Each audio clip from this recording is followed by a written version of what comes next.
Welcome, my name is Kristina Vidovic and I am one of the project managers in ERASMUS organization. Today marks SIAC final conference and I'm proud that after almost 2 years, we are finally here to share with you the main project achievements. I'm very sad not to be able to attend this event in person, but I'm sure that thanks to this short video, you will get an idea of the work done here in Italy. Before I get started, I would like to express my sincere appreciation to each partner who generously helped make this project a success. We couldn't have done it without strong collaboration and mutual trust. In today's presentation, I will focus on ERASMUS' main activities within SIAC project, as well as on the main findings of the e-course piloting. Who is ERASMUS? ERASMUS is an NGO, a group of young people and professionals who believe in the possibility of making our community and territory grow, starting with young people and creating a generation of active European citizens. The decision to form a non-profit organization of social utility comes from the idea of bringing Europe to the south of Italy, by growing together, inventing the present and building the future. ERASMUS is located in Trigiano, a small city in the rural area of Bari. ERASMUS operates independently from any governmental and political party. Our activities are financed mainly through Erasmus Plus and European Solidarity Corps program. We organize events such as training courses, youth exchanges, workshops about activism, education, promotion and exchange regarding human rights, development of local, European and international cooperation. We are also hosting aspiring entrepreneurs through Erasmus for Young Entrepreneurship program, and since 2016 we have been hosting Erasmus Plus interns. At the beginning of the project, we carried out desk research to collect data and recent reports about cyberbullying in Italy. From the desk research, some very interesting data emerged. The source of information was monitoring report from ELISA platform on bullying and cyberbullying. A total of 315,000 students participating in this monitoring. Here is what emerged. 22.3% of high school students have been bullied by peers. 18.2% have taken an active part in bullying a peer or classmate. 8.4% have experienced cyberbullying incidents. 7.4% occasionally and 1% systematically. 7% have actively taken part in cyberbullying incidents, 6.1% occasionally and 0.9% systematically. Many students pointed out that they have been bullied based on prejudice. 7% have been bullied because of their ethnic background. 6.4% have been bullied based on their sexual orientation.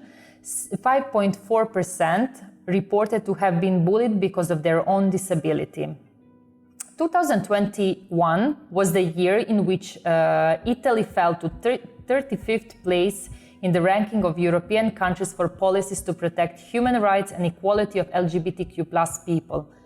In 2021, LGBTIQ+ people in Italy affected by discrimination, hatred and violence for their sexual orientation and gender identity were many. Gay Helpline, the National Contact Center Against Homophobia and Transphobia, received more than 50 contacts a day, which is more than 20,000 per year. About 60% of users fall into 13 to 27 age group. The implementation of this project in Italy took place in several stages. Firstly, we conducted a desk research. We mapped the current situation regarding cyberbullying. The findings served us as a base for designing a learning path and content for an online training course. Afterwards, we started the pilot action involving 50 learners, and finally, we wrote national chapters for SIAC long and short version of the ebook. In addition to core activities, ERASMUS was responsible also for evaluation. We elaborated various evaluation forms and analyzed the collected information. After the e-course was ready to be launched, ERASMUS team initiated with widespread promotion with an objective to reach youth workers, teachers and students, as well as any young person eager to learn more about this topic. The course piloting in Italy finished in the first days of October, after we managed to reach 50 people. The pre- and post-assessment was completed by 43 learners. The first part of the pre- and post-assessment form consisted of 11 questions that participants could answer on a scale of 1 to 5, where 1 meant that they are new to the topic and 5 meant that they are familiar with it. In the second part of the survey, participants had to select to what extent they agree with the statement. And finally, in the third part of the post-assessment survey, participants had to write the most important things they learned during the course. What we found out is that participants have made great improvements in cyberbullying awareness. After completing the course, most participants were aware of what cyberbullying was. 17 selected number 4 and 25 selected number 5 as their reply.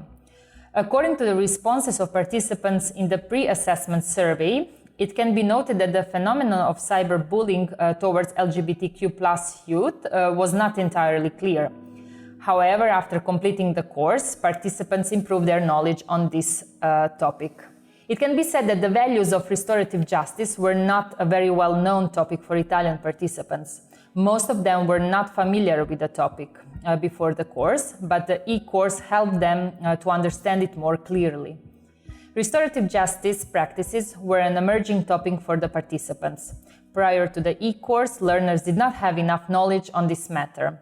Although progress can be seen after the e-course, 30% of the group hasn't reached it.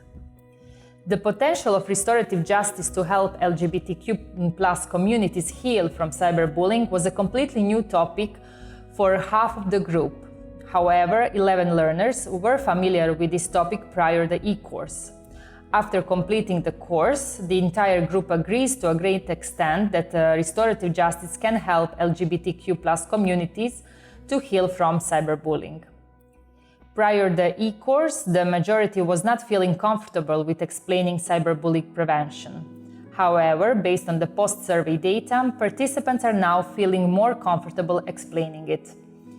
I would like to add that Italian participants were not so aware of current challenges in the area of cyberbullying towards LGBTQ+ groups. As a direct result of e-course implementation, it has been possible to notice a positive change regarding this aspect.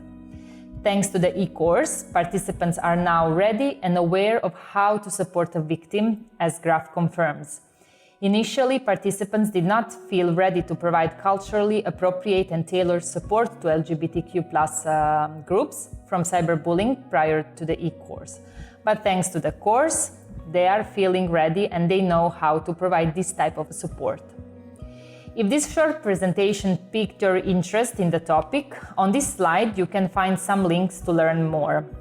Thank you very much for watching it, and if you have any questions or if you would simply like to know more about Eurosud's activities, feel free to contact me at eurosudngo@gmail.com. Thank you!